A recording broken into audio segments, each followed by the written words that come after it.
Shannon, what's going on?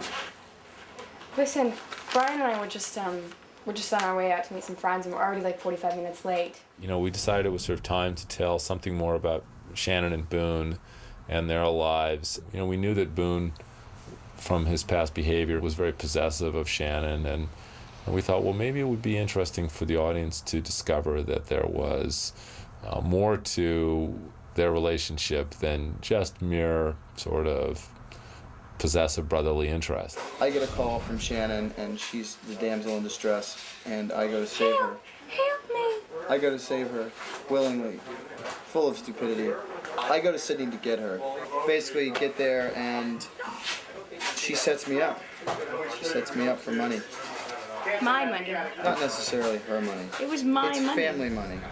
Which I got none of. It's her logic. You should have just asked.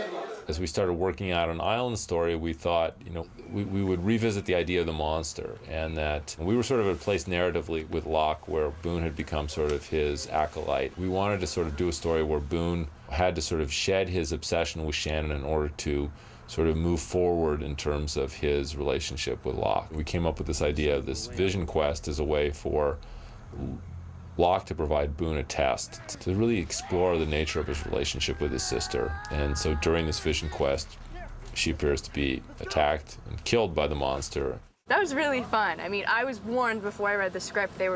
Jack came to me and he was like, well, you know, on page such and such, it kind of looks like you're gonna die. But just want to warn you that this is the story and it all works out, and you know, you're still gonna be here. Every time I read that episode, though, I mean, every page that I turned, I was like, oh my God, oh my God.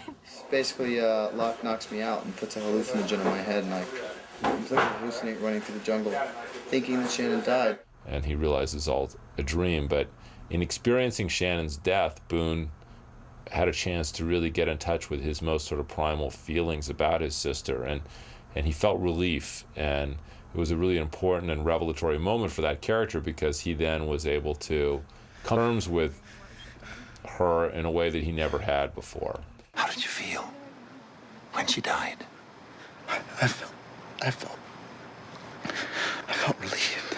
He's a young guy. He was running a big corporation, and I think he had a lot of responsibility, and that sort of what kept him going. Actually shooting the death sequence, the whole sequence with the blood and the water and the whole apocalypse now, trek through the jungle, and it was great because our makeup artist, Steve, did the most beautiful job, and I had like basically a tracheotomy and like a piece of my shoulder missing, and you could see like the layers of flesh and blood, and it was great, and there was like a blood pump, and I mean, whole body suit.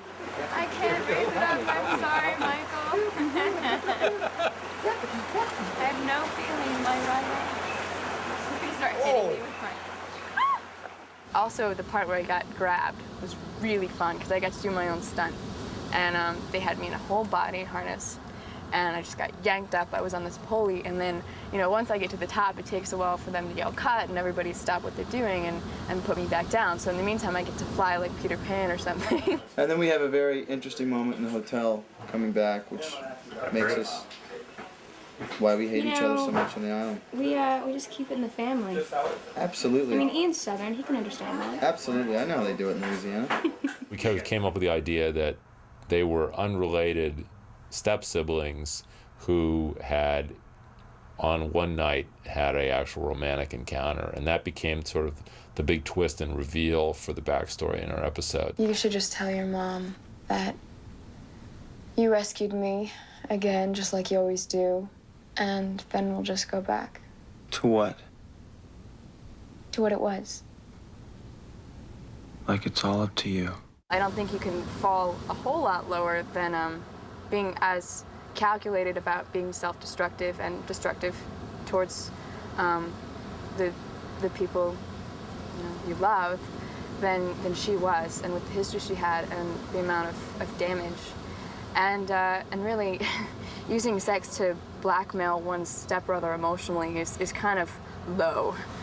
Ian and I have this, shall we say, pre-coital scene, which I personally think is way too good of an opportunity to just pass up. And I mean, come on, we've got to do something, right? It's too good of an opportunity to screw with Ian, so it's gonna be fun. When Maggie Grace chewed up garlic and onion and spit it into my mouth, We were making out in the scene, and she spit garlic in my mouth while we were rolling.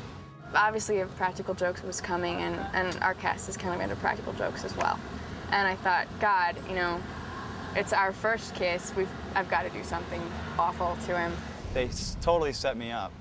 I left set. They'd already wrapped. We had wrapped. They had checked the gate, everything, and I'm walking out, and I hear, Bring Ian back in, please. The director forgot something.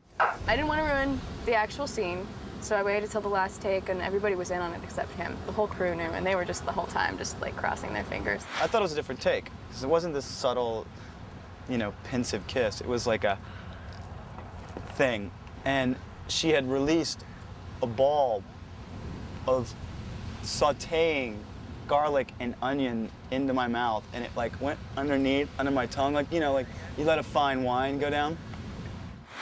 And now the guys, like, they have guys poker night, and Jorge's like, you know, Maggie, you can come to guys poker night if you wear your athletic cup. And I'm like, okay, I'll hang.